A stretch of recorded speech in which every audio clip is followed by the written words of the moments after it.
Hey, it's John-Marc and welcome to today's lesson on teaching you how to color. That's right. Today's lesson, I'm going to take this little cute cartoon, little cactus that I did a while back ago, and we're going to apply some watercolor techniques to it. So what I'm actually doing here is very simple, very quick, and I'm just going to explain to you some techniques that I like to do and possibly can share with you, and you can grow into appreciate this technique, watercolor. It's a challenge, but it's also something very fun because I enjoy it a lot. One of the things you'll notice, I intentionally have it on a gray paper just to have it on a different background color. It's because the colors that would come across, I have a little bit more of a substance to it versus on white paper. It's just my choice for right now for this lesson. So what I'm doing here is I have on the side all my colors laid out to me, very little, and it's wet. See, as I put too much in that one spot there, I want to come back and get more water. So what I want to make sure you have an understanding is how to apply the watercolor. It's mostly water with a little color in it, aka watercolors. You shouldn't be painting or using your brush to make it look like acrylics, like really cakey on there. That's not what you really want to do. You can, but you should make it more transparent and blend the color. So you started with a foundation on the bottom. Well, in this case, I'm actually working with the green. And I'm going to be shading on the side and changing some of the colors. I could have even started with a yellow. Did the entire background of the cactus in yellow and come back with a blue, because as you know, yellow and blue make green. And that could have been another choice. I just wanted to make it very simple so anybody that's watching this video may be interested in understanding watercolor and want to try it out. Now, one of the things that you have against you is time. And when something is wet, you got to keep it moving or you're going to get those hard edges like that right there. The particular paper is my issue right now. It's not true watercolor paper, so it's not very forgiving. So it doesn't have that technique that looks like gradual. I just wanted to show something a little bit different in a technique. So in saying that, when you really want to work with watercolors, possibly you should make sure you get watercolor paper. In this case, I didn't do it intentionally because I was actually shown a class that I was actually doing some mistakes that can come across with watercolors, and just very simplified. And I actually had my class use this little cartoon, and they were actually creating their watercolor techniques to it and learning from it. Now, one of the other things you can see is my brush is very square and flat. In some areas, I might have to get a skinnier brush or more of a brush that I can do straight lines with. So in this case, I'm filling up the big areas. And when I stop at an area, it's intentional so that I can come back later and add some more color or more tone or more shading for that matter. So I didn't do his face yet because it didn't need to. I wanted the other area. So I'm just building some shadowing on here, and I'm going to be changing this to a little darker green and blue on the outside edge. So the colors that I currently have is the green, the blues, the yellows, and purple and fuchsia all together. I'm mixing together for the basic of the cactus. But for the flower pot, I'm going to make it like a little terracotta, so I'm going to have it more orange. And as you can see right now, when I'm just filling in the little face there, I'm trying to avoid the eyes.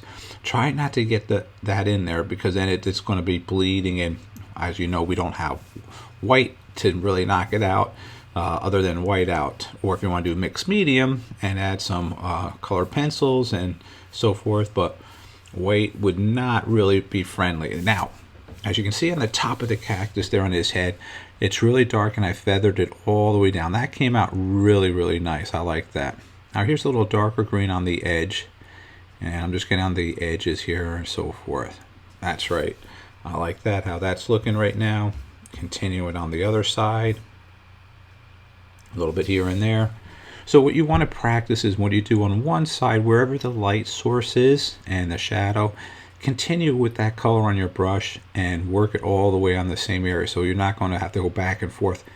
It's not like colored pencils. It has that nice freedom that you can change colored pencils right away.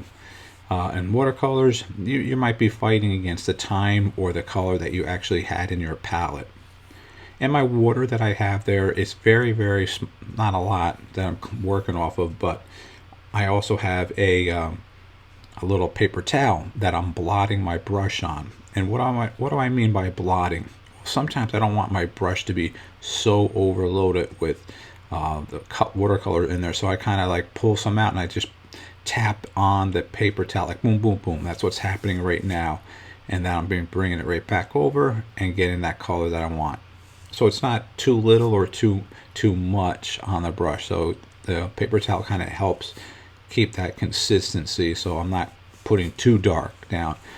I like to start lighter and build up on it when I'm doing my watercolor. So when you're practicing, play around with some objects. So don't start off dark because it's hard to go backwards with watercolor. So start light and the foundation, build it up. As you can see here, the light on the face, all the way below his mouth there, is very light. That's good because you can always build it up. Don't think it has to be that green. In that case, it'd be 100% all the way. Start light, blend in some other colors, some blues and some yellows and the greens, and you're going to see some mixing of that really, really, really nice. And even some purples on the sides to add some shadows, or maybe some cool blues or oranges for very hot spots, like with reds if it was on an area. So feel the freedom of creativity when you're doing, and just practice. And don't feel like you're under the gun, and if it doesn't look good, you're going to throw away. Don't. Keep working on it and learn the technique. It's going to take some time to play around with it and making sure that you get to it. So here's a little bit of the red. I'm just going to go really quick. And here comes one of my cats. Okay, he does not need to be here right now. he's going to try to come again. Nope, stay away. The cats like water, and well, mine do. They like when I'm drawing. Hopefully he won't come back again. All right, so normally I would have been on that, going a little bit quicker so I don't get a solid holding here. So as you can see here on the top, I made very light, and on the side I'm making even lighter. And I can continue adding more shapes into that. Yeah, I fill that a little in there too, the colors in there. So it's pretty much almost like a flat. I'm taking the rim and making it a little bit darker. There you go. That's looking good. Not bad, really. Okay, I'm enjoying that. And I'll come back and forth, and I'll make sure that I can add some more colors and texture. So let me just let you enjoy watching me finish coloring this watercolor, and I'll finish up at the end of the video. So thanks for checking out this video right now.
All right, I'm back now, and as you can see, I added a lot more detail than the time with the little flower on the cactus. Now I'm adding a very light, very watery, and it's a blue, and I'm just swirling my brush around just to fill up like the background sky in a sense. And I'm just moving around in a circle and a little bit more. I'll add more blue when it gets closer to the little cactus, and then I'll make it a little darker underneath there as well too by the pot. And as you can see, it took some time to get to this level right where we are, so almost about 20 minutes worth. I'm really going quick. It's not 100% that I would like, but you know what? It's cute. It works for me, and I know I want you to appreciate the technique of watercolor. Don't be afraid of it. Challenge yourself and experiment on paper offside. So as I'm just going here, I'm going back with some darker blue on the back side and the front side and pulling it out. Again, even though I could like the solid blue, I like to feather it out. Bring some colors again, building up a little more, a little bit more, a little bit more. Don't just start with 100% that color again. Because if you can't go backwards, just remember with watercolors, and be very careful not to overlap on an area that you just did with the brush, because it'll bleed into that. So that's why I held off from doing the sky right now and waited to the body of the cactus kind of dried up, so that outside edge there would not be wet to bring the blue, and kind of like a tide coming in from the beach. Just imagine if you just have something there, just like brings it in. So you have to be careful, unless that's a little style that you like. Well, as always, I want to say thanks for checking out this video, and have a great day. Don't forget to stop at our website. That's jmg-studio.biz. If you enjoyed this video, I'm sure you're going to enjoy our latest drawing book that's now available on our website, How to Draw 50 Cute Cartoons. So make sure you stop at our website. That's jmg-studio.biz. And thanks a lot.